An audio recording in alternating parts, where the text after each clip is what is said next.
Today, I'm thrilled to introduce a guest who has transformed the way millions of people around the world think about habits, think about communication, think about productivity and leadership. He's someone who digs into the science of behavior, human behavior, obviously, to uncover the forces behind why we do what we do in our lives. And more importantly, how we can make important, meaningful changes, both in our personal and professional lives. As a Pulitzer Prize-winning journalist and best-selling author, he has captivated millions of readers around the world with stories and insights that reveal how small shifts in our routines can drive some amazing transformations.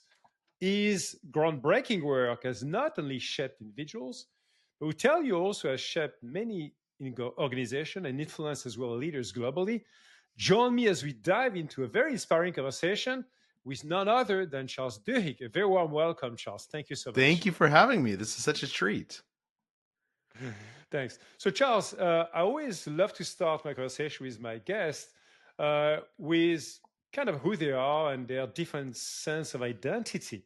So, talking about your roots, your family. Yeah. So, if I may, could you share with us your bringing, your siblings, your parents, the people matter the most as you are a young kid and as you started to grow up a little bit? Absolutely. I'd be happy to. So I was born and grew up in Albuquerque, New Mexico, which is a state in the US. It's next to Texas and next to Mexico. And I have 9 siblings. So I was born into a very large family. I'm third from the bottom. And I loved growing up in Albuquerque. And when it was time to go to college, I ended up getting into Yale University and went to Yale. And for me, that was really like an eye-opening experience because, in Albuquerque, if you like to read or if you were someone who's really curious, there were opportunities for you, but there weren't that many of them. Whereas once you get to Yale, you're just surrounded by people who are curious. And so I spent some time at Yale. I met my now wife there. We moved to Egypt after we graduated, to Cairo and lived in Cairo. In Egypt? In Cairo, yeah, which we loved. And then we beautiful city, wonderful city. Yeah, and this was 97, 98. And so we could travel throughout the Middle East. It was right after the Camp David Accords and sort of a good time for the region. Yeah. And then I started a company back in Albuquerque that built medical education campuses. And I realized pretty quickly that I didn't really know what I was doing running a company. So I decided to go to business school. So I went to Harvard. I applied to Harvard Business School and I got in. And then halfway through my first year at Harvard Business School, we sold the company. And so suddenly I had all of this freedom, right? That like all of a sudden, like everything I thought I was going to go back to I'm no longer going back to. And so I sat down, I tried to figure out what I would really enjoy doing. And I thought that being a journalist would just be fascinating. And so that's what I did. And how did this idea come up actually in the first place? Because it looks like you started as an entrepreneur. Yeah. You could have become maybe Elon Musk today and being at the top of the garment in the US. That's true. That's true. And you decided to stop it. Wow. I think for me, the idea, I think in business, oftentimes you learn something and you get better and better and better at doing that thing. And that's kind of where you find your edge. Journalism is exactly the opposite. You learn something different every single day. And you're essentially always a novice, right? You're always the person in the room who knows the least, but knows how to explain it to everyone else. And I thought that if I chose that career, that it would provide a really interesting and satisfying life for me because I would never get bored. And so that's very interesting. Yeah. I may ask you later the question, would you do that again today in 2024, becoming a journalist? Or maybe you can ask the question now. Well, it's actually, I probably wouldn't. I mean, not because the career... You would not. No, not because the career isn't wonderful, but because, mainstream journalism is essentially is dying. And is dying. Yeah. Yeah. So I understand you've been a reporter both to the Los Angeles Times before joining New York Times, where you gain obviously some significant recognition. And what was like, again, joining those very major media at the time, really big titles, I mean, both in the US and globally? Oh, it was really fun. I mean, I loved, the LA Times was great. I learned how to be a reporter there. And when I was at the New York Times, it was just, as a reporter, the New York Times is like this playground. I mean, you work all the time, right? And so there's no opportunity to like sort of sleep or rest or spend time with your kids. But as long as you're into that, you can do amazing work. And the fact that so many people read it means that when you write an article, it has real impact. So I really, really enjoyed that. I ended up leaving the New York Times to join, to basically because of my books, to write books Yep. and to write for the New Yorker magazine. But I'd say that the at least the first half of my time at the Times I really loved. And where, I mean, from whom did you learn from to become a journalist? Because it's not something that you're born with, I guess. I don't know. How do you learn the skills, the craft of being a I journalist? mean, honestly, the best way to learn it is just to do it because, Just do it. yeah, because inevitably, there's kind of two parts of being a journalist. One is the reporting, and you can learn how to Yeah. report by listening to other people. Like if you sit along other reporters, you can listen to how they ask questions, how they Yeah. tease something out, how they make someone feel comfortable.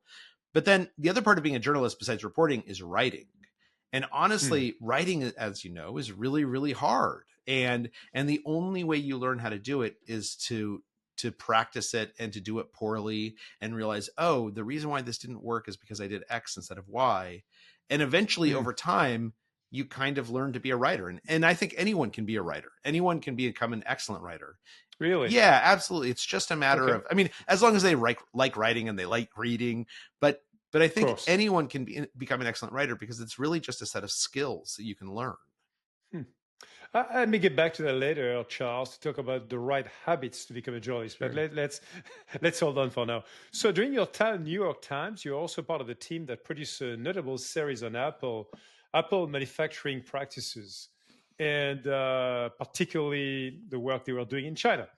And this reporting was actually part of a large series called The Economy, I think, which examined the broad applications of globalization and technology on the economy, the workforce, the environment, and you delved into the conditions faced by workers at Apple suppliers, and most notably Foxconn, a well-known company in China, which is one of the largest manufacturing obviously partners of Apple at the time in China.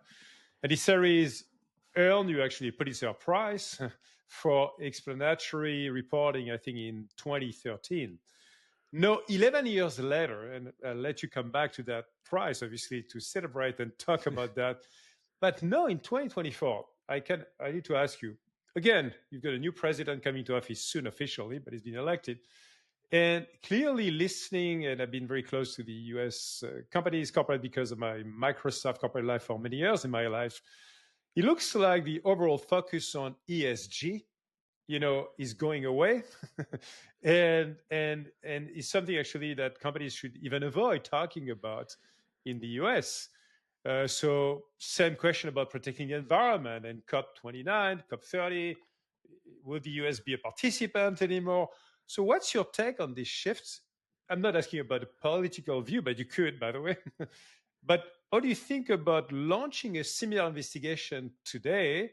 And what would be the topic of choice today if you were to do another series? Yeah, it's an interesting question because with the iEconomy, what we wanted to do is we wanted to explain how the global economy worked and do it through the lens of Apple. Use Apple as an example because people are familiar with Apple.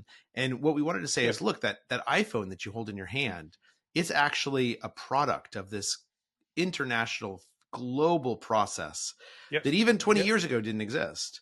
So it's a good question that you ask, what would we be investigating today? And I will say, I know that American politics in the United States probably has a lot of people very troubled right now, and I'm not really I'm not enthusiastic at all about the new president or sort of what's going to happen. I'm somewhat worried, although I'm generally nonpartisan and independent. I will say though, for people who are watching, it would be a mistake to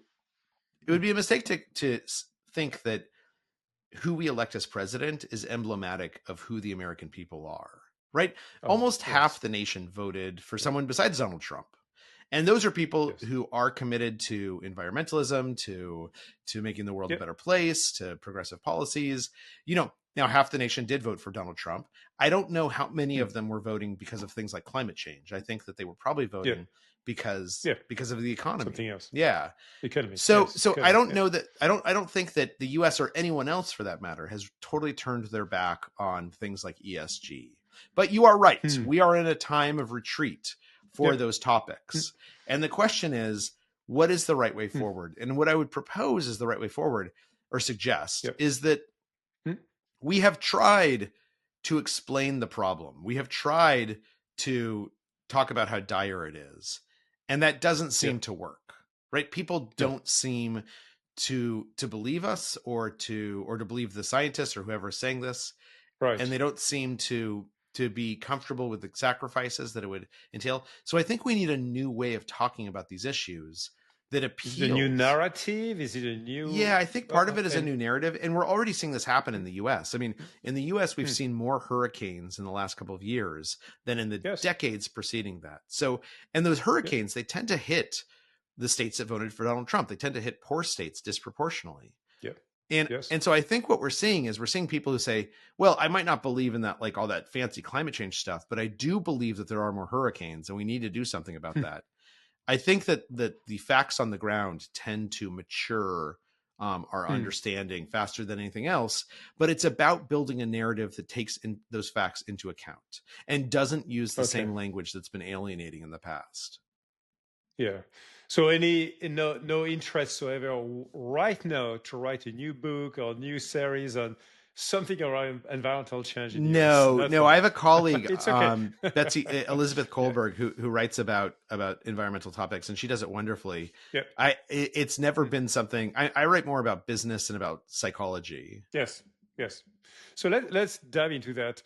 As we talk about not just journalism, but many segments of the economy, Charles, it's very clear that AI is permeating many creative industries in particular, including Hollywood, actually, but also journalism in the first place. In a recent book I read, which I think is a pretty good book, Co-Intelligence, Mhm. Ethan Malik, used two key metaphors for our listeners to describe the human AI collaboration. He's talking about the centaur model, where AI and humans work together on the same task, with AI handling data heavy components while humans provide critical thinking and decision making. And then he's talking about a cyborg model, the cyborg, like our friend, obviously, Schwarzenegger, Yeah, right. as you see exactly what I mean, where humans and AI share different components of the task with continuous back and forth interactions. So, are you using AI today in the work you do, Charles? As a job, in your journalist job? And is your AI a centaur or a cyborg? So I don't use AI very much. You don't. For my last book, Supercommunicators, about the Yeah. science of communication and connection, there's a number of stories in there where I thought AI would come up. But I think the thing Hmm. about AI is that we're at the beginning of this revolution, right? And there's a lot of attention and there's a Very lot of much. excitement. Very much. And if you're a computer coder, then AI has been revolutionary because the GitHub Copilot and things like that really help you Yep. code. For many of the rest of us, we use it at the margins, right? If you have to send Hmm. an email, you can use AI to do the first draft for you. If you've written a memo, you can use AI to edit it for you and make sure everything sort of reads as Yeah. well as it could. But I have not encountered in many situations where AI has Hmm. genuinely transformed how people get things Okay. done. And this, Okay. if you think about the history of the internet, the same thing happened with the internet, right? For sure. The internet emerged. Everyone said, this is amazing. It's going to change everything. The world. And then it didn't. It didn't for a long time, right? It didn't. And then Right. It was like this place. eventually it did after a Eventually it decade or more. did. Yeah. But in It is. the even Yeah. median term, it was actually a You're right. relatively small impact. And it's not Mhm. until we figure out how to use the product or use the technology that it Yes. becomes transformative. And I think we're still at the stage where we're trying to figure out what is the use of AI that will actually change people's lives. I don't believe we Yes. found it yet for the average person. No, I would tend to agree with you. Although I mean, there are some interesting developments happening, but let's hold on for now on this foot. It seemed that your transition from journalism to writing books was almost like a natural evolution, and I guess both leverage again your investigative skills, critical thinking as well, and you quickly showed a deep interest again in behavioral psychology. Where this interest came from? Yeah. Did you get some friends? Did you get to I don't know, or did it come Oh, first? very much came from me trying to solve problems for myself. So my first book, The Power of Habit, about the science of habit formation, it was really Yep. born out of this basic question I had, which is, if I'm so smart and I'm so successful, why is it Mm. so hard for me to lose weight? And why do I have such a hard time getting myself to go Yep. jogging in the morning? And so I thought, look, if nothing else, if I call up experts and I tell them that I'm writing a book and I ask them Yep. questions, if nothing else, I can use their advice to help myself, right? Like I'll be able to like get their advice and use it for me. And Yes. and what I found was that they had really good insights. They had really good advice. In Mm. fact, their papers had really wonderful suggestions. But Yeah. but scientific papers are written for a scientific audience. They're not written for a lay audience. And so what I did is I took a number of those ideas and I found Mm. stories to make them Mm. come alive. In particular, to make them easier to remember. Because what I find Yeah. is that people have real trouble remembering ideas unless it's embedded in the Sure. story. My latest book, Supercommunicators, was the same way. I fell into this Yeah. bad pattern with my wife where I would come home from work and I'd complain about my day and she would offer me a good suggestion, like, why don't you take your boss out to lunch to get to know each other? And instead of being able to hear what she was saying, I would get even more upset. And I would say, you're supposed to be supporting me. You're supposed to be on my side. And she would get upset because I was attacking her for giving me good Yeah. advice. And so I honestly didn't understand why I, a professional communicator, kept falling into these traps again and again and again. Yes. And so I called experts and I said, look, I keep on having this thing with my wife. Can you tell me Mm-hmm. what I'm doing wrong? Like, why does this keep Can you happening? help me? Yeah. Yeah. And in each instance with the power of habit and super Mm. communicators, what I found was that the advice that they gave me was great, but it was Mm. also the way they explained it was complicated. And so Too conceptual. if I could simplify it and if I could embed it Yeah. and demonstrate it through stories, in Storytelling. Super Communicators is a story about a CIA officer trying to recruit overseas spies, and Yeah. another story about Netflix, what happened at Netflix and how Yes. Netflix learned to get along with each other. If I can find those stories and explain the ideas, then I think it will help other people the same way it's helped me. No, I love it. So in many ways, you were just saying, were telling us, Charles, number one needs to be personal. You need to start with you as a personal need to make a change in your life, in your habits, in your communication, whatever it is. Then it continues with a big growth mindset. That's the way I would call it. Huge curiosity to dive into science in particular, to understand research, and then really come up with great stories Yeah. to make it simple for people to understand the concept. That seems simple, but it's super hard to do. Oh, it's really hard to do because the truth of the matter is Yeah. that your own personal curiosity can lead you astray sometimes, right? It's not just Yes. a personal problem that I have, but what's a problem I have that other people have? Like what's something Mm. like, for instance, I surf. So if I wrote a book about how to become a better surfer, which I'd love to do, not that many people Yeah. would be interested in it. But if you write a book about habits Oh, or communication, yes. many more people encounter the same struggles that I do. Yeah. So let's go back, if you don't mind, for a couple of questions on the power of habits. Obviously, I was rereading it because I read it a few years back already. It was a pleasure to read it. And I couldn't help referring to someone you know well, I'm sure Daniel Kahneman, Mm-hmm. a renowned, again, psychologist and Nobel laureate in economics, who was widely recognized, again, for the great work he did in the fields of behavioral economics and cognitive psychology, notably decision making and cognitive biases. He talks about system one, system two, and slow and fast. So, could you comment maybe on his approach? If he's someone who inspired you or with whom you converse as well, and how you relate to maybe or complete the work he's done? Yeah, no, Danny Kahneman is wonderful. I knew him personally, and he's just a wonderful, Hmm. wonderful. He was a wonderful person. Um, Yes. so yeah, I think his work really fits really well into our concept of habits, right? Because what he talks about is he talks about system one and system two. That one is kind of Yep. a fast twitch, almost automatic decision making engine, and the other is a contemplative, slow, really pondering system.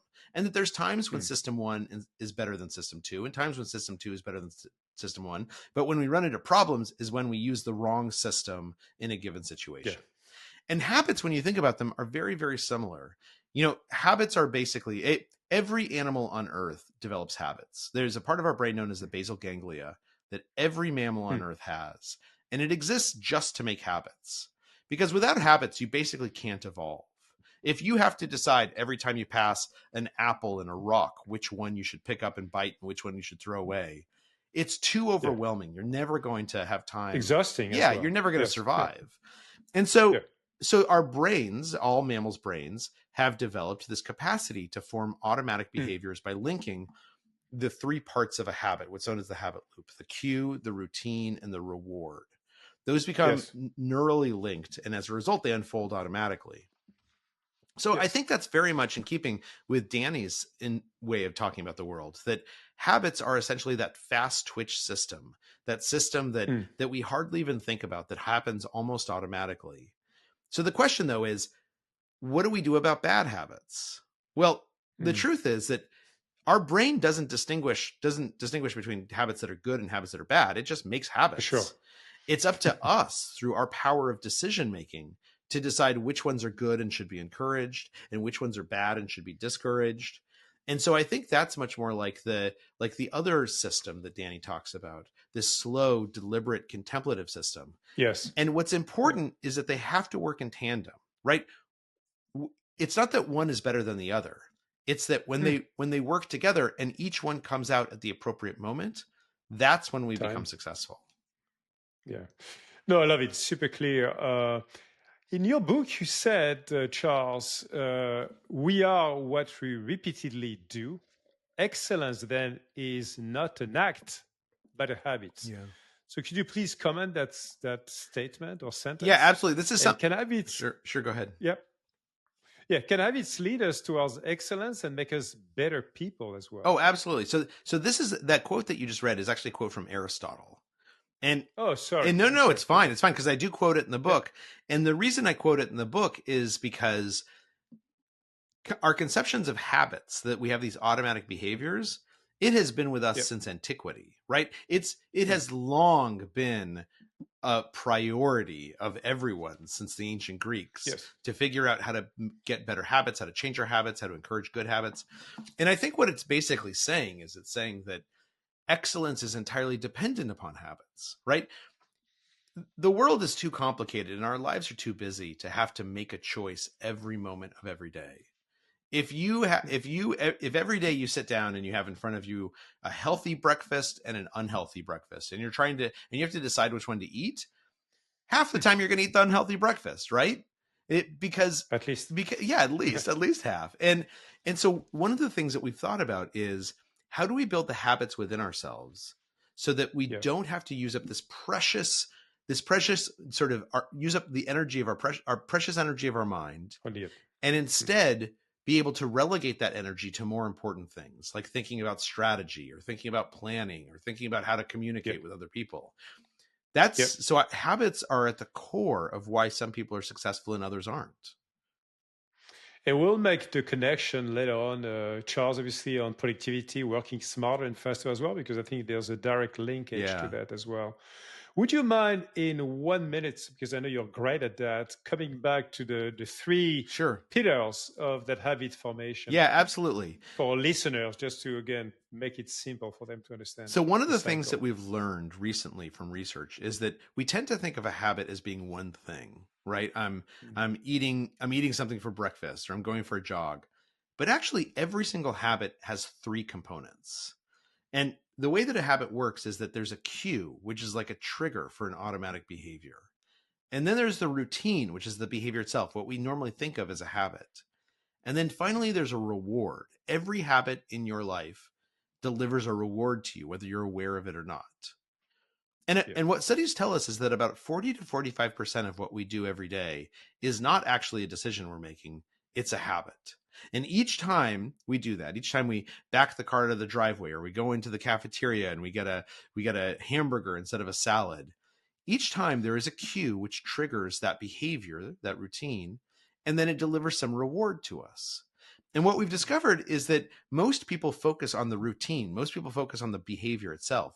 But if you focus instead on the cues and the rewards, then you're able to change habits or create habits much more efficiently. Thank you. So clear and so crisp. You know, in my podcast, I had the opportunity to host Stephen M. R. Covey, and with the author of Trust and Inspire, or Truly Great Leaders Unleash the Greatness in Others. Stephen M.R. Covey is also Stephen Covey's son, as you may know, and was the best-seller author of The 7 Habits of Highly Effective People. He even actually authored another book called The 8th Habit later on. And, interesting, I think, in his work is the way he and his dad have been focusing on, again, personal transformation through character, ethics, and values-driven principles. I think your approach is offering a methodology to actually adopt a new habit and make it sticky in your life.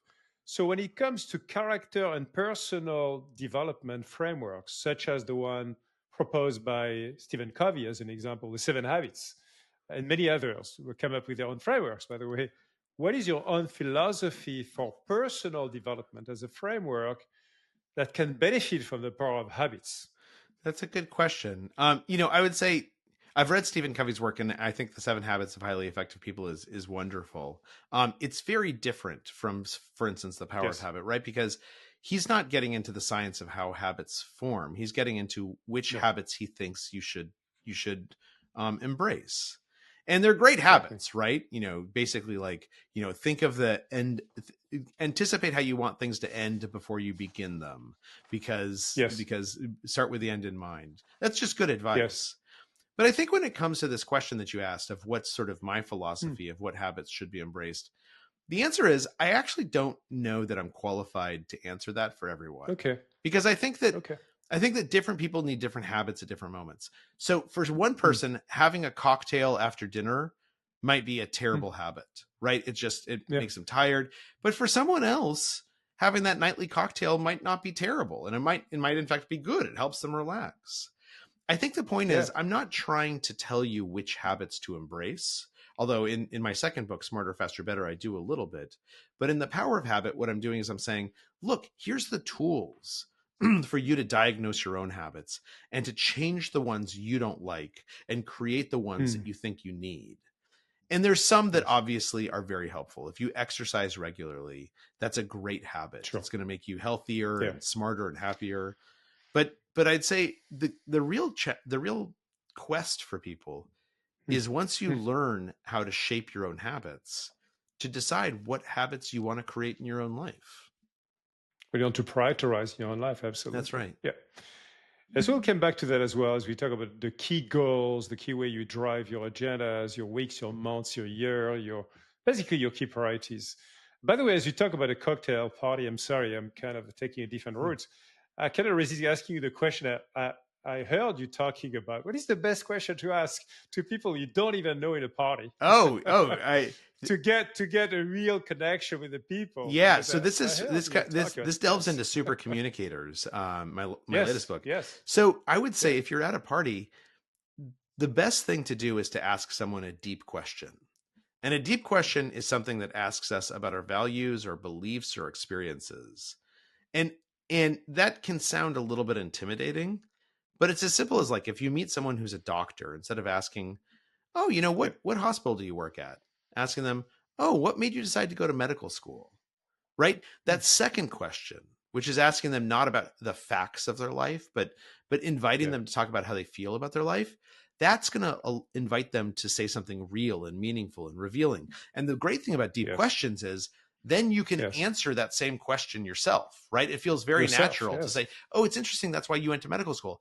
I went to law school because, and now you're having a real conversation. So I don't think there's any one magic question, but there is a kind of question, a deep question that is magical. Yeah, I love one of the questions you asked during that podcast episode. You said, what is the last time you cried, Charles? Yeah, when is the last time you cried in front of another person? Yeah. So that's something, when I give speeches about supercommunicators, that's actually an experiment, an exercise that we do with the entire audience, which is that they turn next to the person next to them and they ask and answer this one question. When is the last time you cried in front of another person?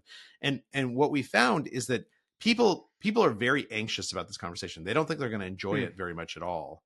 And what they find is after they have the conversation, they loved it. They loved the experience. They loved learning about someone. They loved talking about their own experiences and sharing something meaningful. And so Yeah. that's a good example. Now, that's a tough question to ask at a cocktail party, right? Or it's a tough question to ask a stranger on a bus.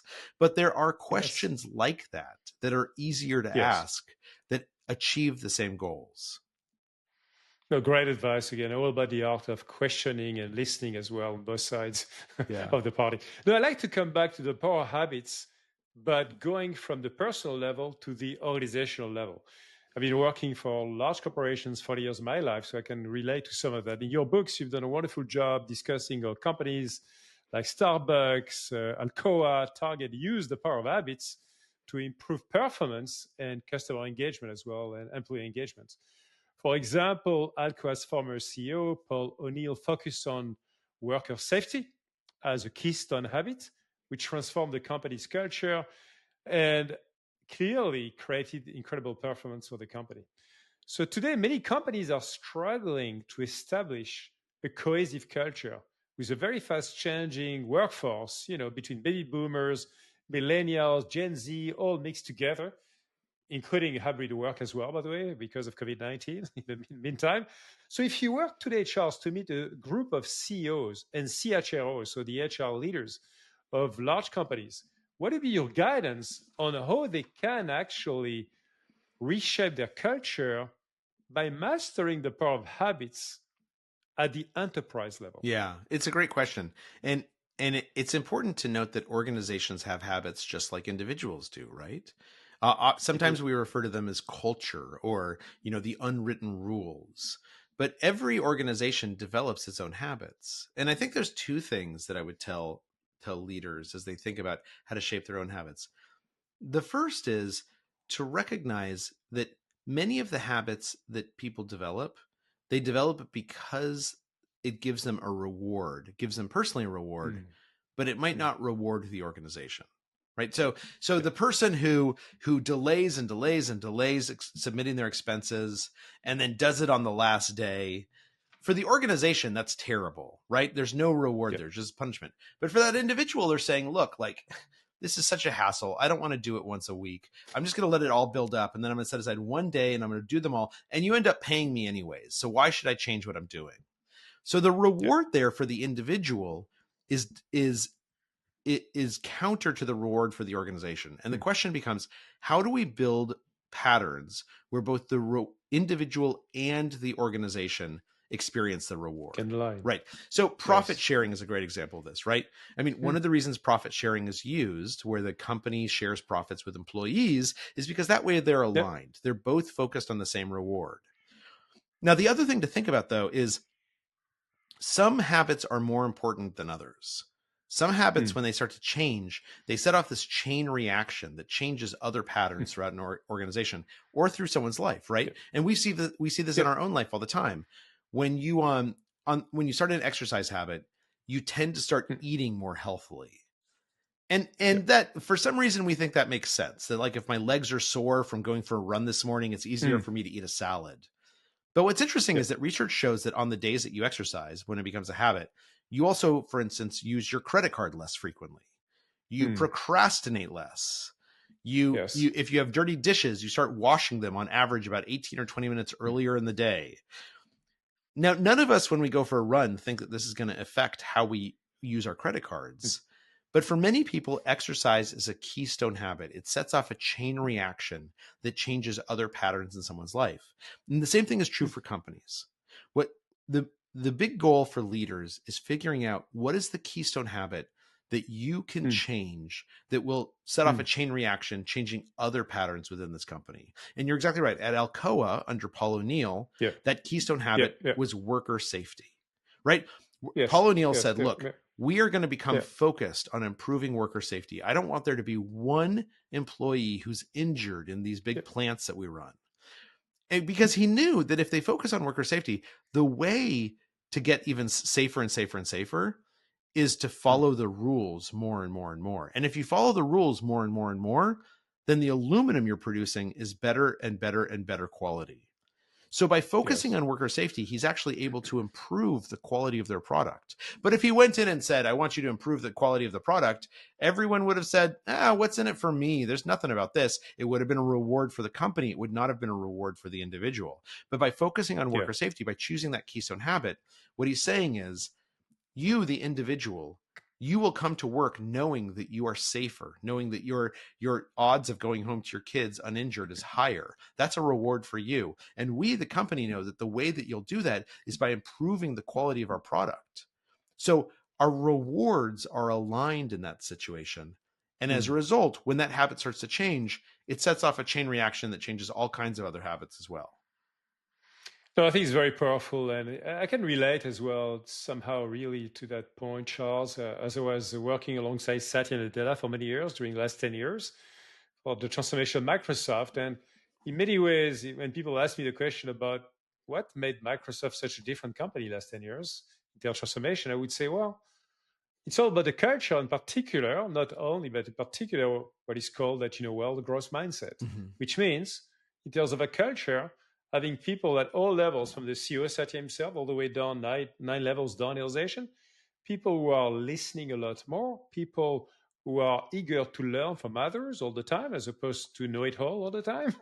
And that changed completely the patterns of the meetings, that changed completely the patterns of decision making, that changed so many things. And it took years and years of hard work and change, and of course challenges for people and leaders. But anyway, I do believe in that, finding that keystone, as you say, principle as a foundation, and then clearly showing it and role modeling all the time for the leaders, so that it becomes part of the culture of everyone, and everyone is aligned with the incentive as well, and the reward is critical. So I think it's a wonderful Absolutely. And I think Microsoft is yeah. actually a great example. I mean, what Satya has done with Microsoft is amazing. Yeah, I don't, there's not another example of a tech company that was essentially kind of on its heels, was seen as kind of the also ran, that has transformed itself so thoroughly to becoming now a front runner in, for instance, artificial intelligence. And a lot of that, I think, is the cultural changes that Satya put in place and the new habits that he encouraged, like growth mindset, that allowed people to flourish in an environment where they had not been flourishing previously. So that's all about the power of habits for all of our listeners at the organization level. I think is very powerful, by the way. So now switching gears, we already started talking about Supercommunicators, a wonderful book as well, How to Unlock the Secret Language of Connection. In this exciting book, so Charles, you teach us how to improve conversations by recognizing three types of dialogues: practical, emotional, and social. Can you tell us why it's important to prepare our mind for those three types of conversations? What is at stake?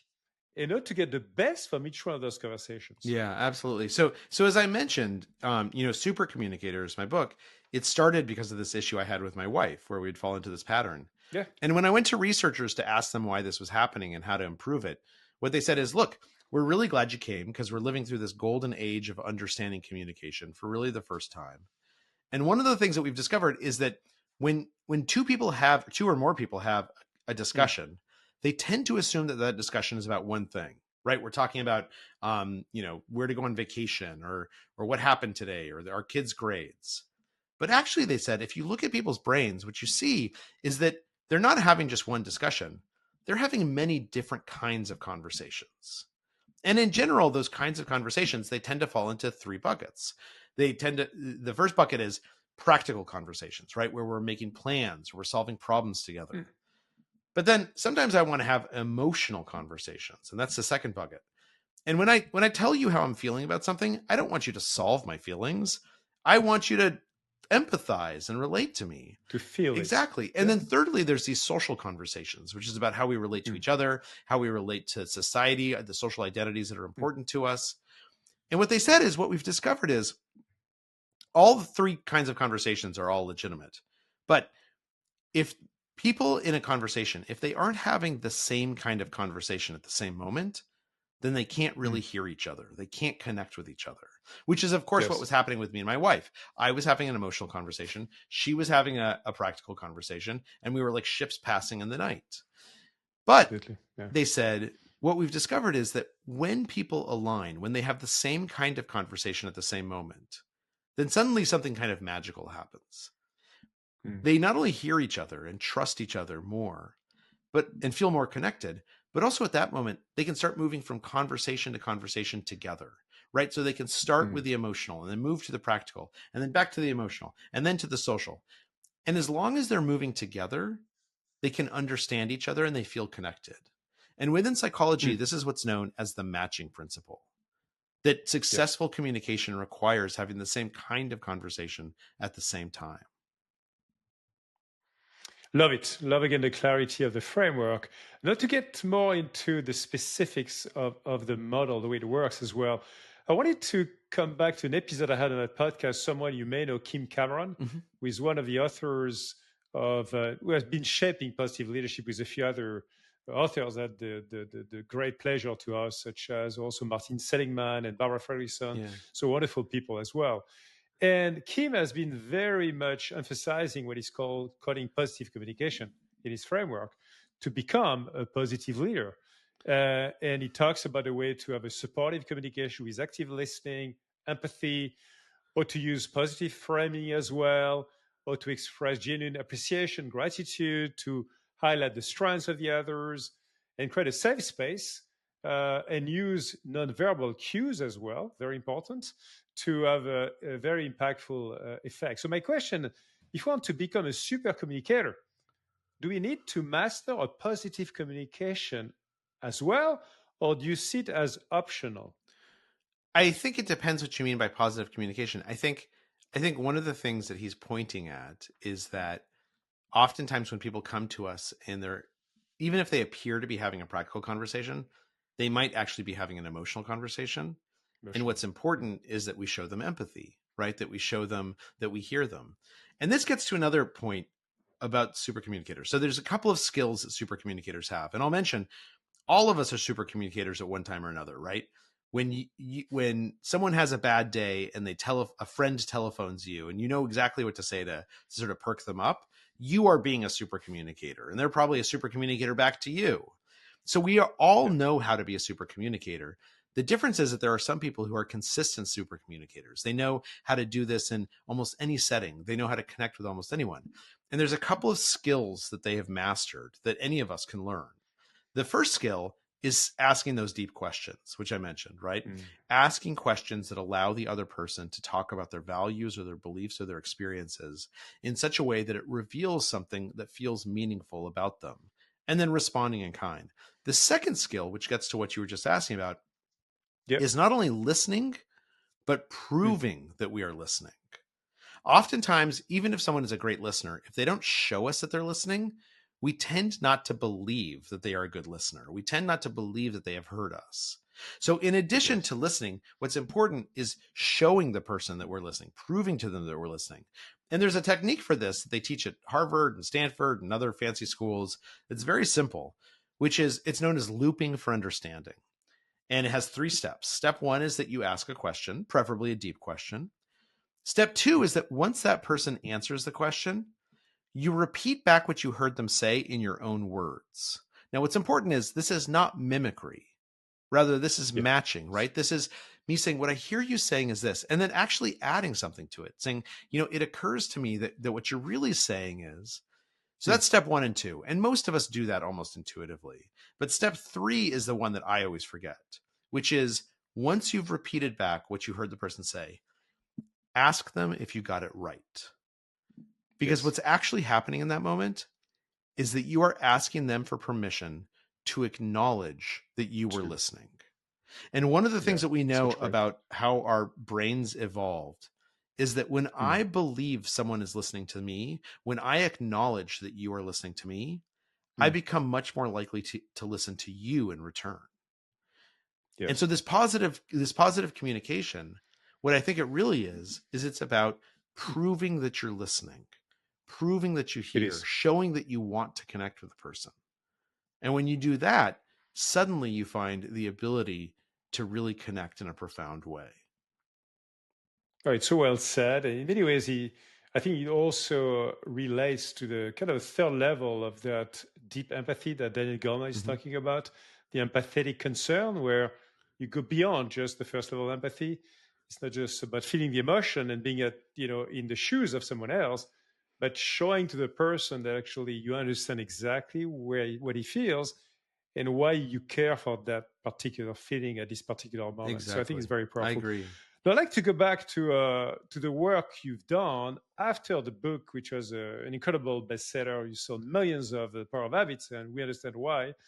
And in March 26, you published a new book. But before that, I think you said in different interviews you were overwhelmed by emails, by demands and asks. I mean, you became so popular. I decided to do something on your productivity. By the way, I must tell you to our listeners, you are one of the very, very few people I got to work with on my podcast who is so responsive on emails and so polite, saying yes or no, I can, I cannot. So, Charles, I can tell you that's actually real. Well, you probably are a machine in terms of your productivity, but you're also someone who has great value. So, tell us about the way you decided to work on a book, actually, Yeah. and what this book philosophy is all about. So, and thank you for saying that. That's very kind of you.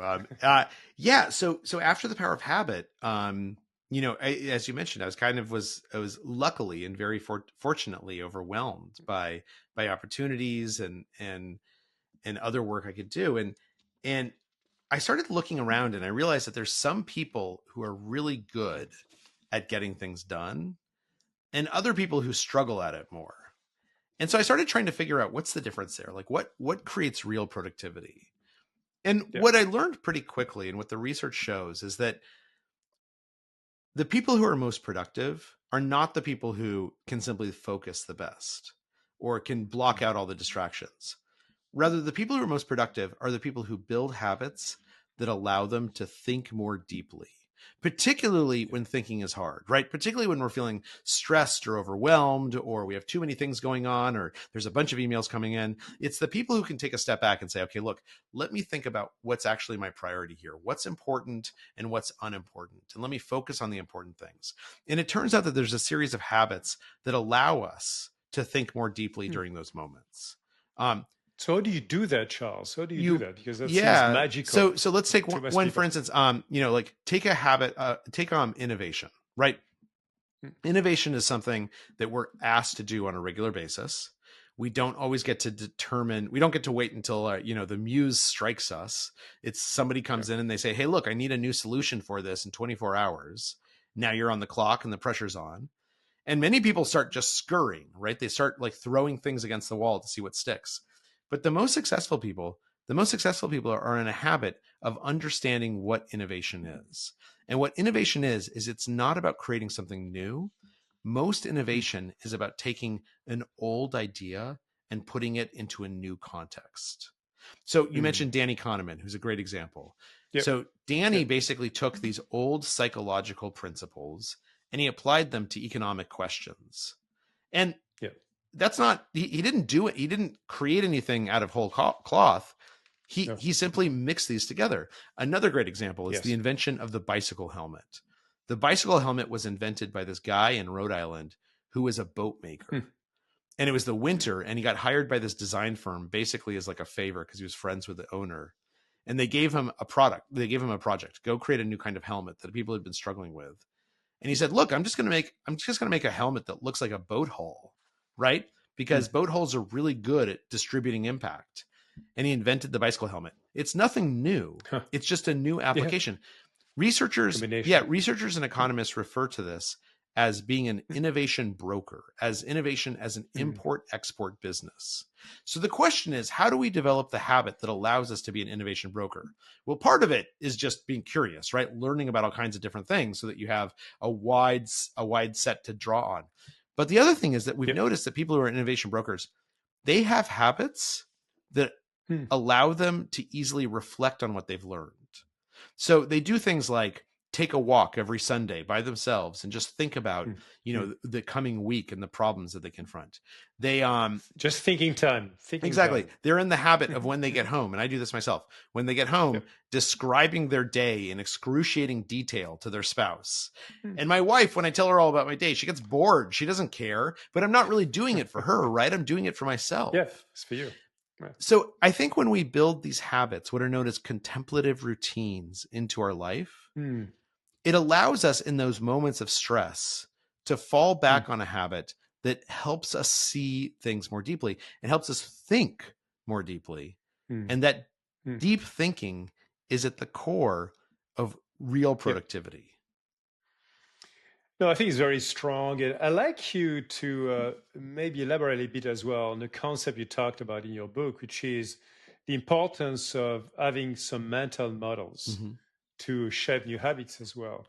So, would you mind educating our listeners at least on one or two of such mental models that can help them being very effective as they start meeting with people, preparing a meeting, a new project, whatever it Yeah. is they have to face in their We lives? build mental models all the time, right? It's a very Mm, human instinct. When you're sitting in the car and you're thinking about a meeting coming up and you're thinking about, well, I'm going to say this and then someone else is going to say that, you're building a mental model. A mental model is mm, essentially a story we tell ourselves about what's happening as it's happening. And our brain needs mm. these mental models. They need these stories because that's how our brain decides where to focus our attention. Now, the problem, though, is that the stories we tell ourselves, we can sometimes get trapped in them. They can become very rigid. And so the question is, how do we challenge our mental models? How do we make sure that we're not telling ourselves a story that used to be true and is no longer true?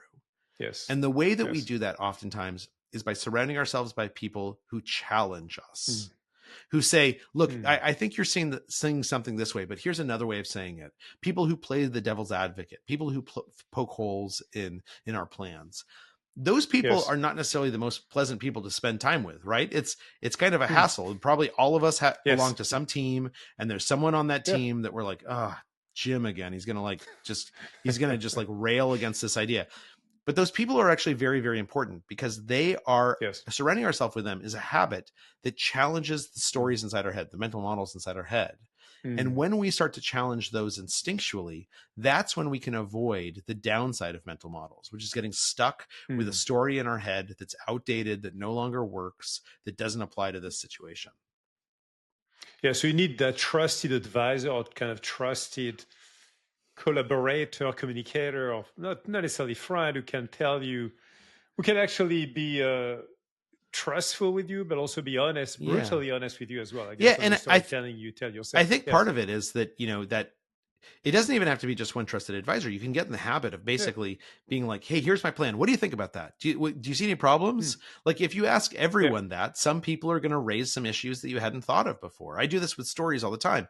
Yeah. Or articles that I'm writing, I kind of come up with what I think it's going to be about. And then I send a note to my editor Yeah. sort of explaining it. And I'm inviting him to tell me this is dumb or this is where you're wrong or this part is boring. Yes.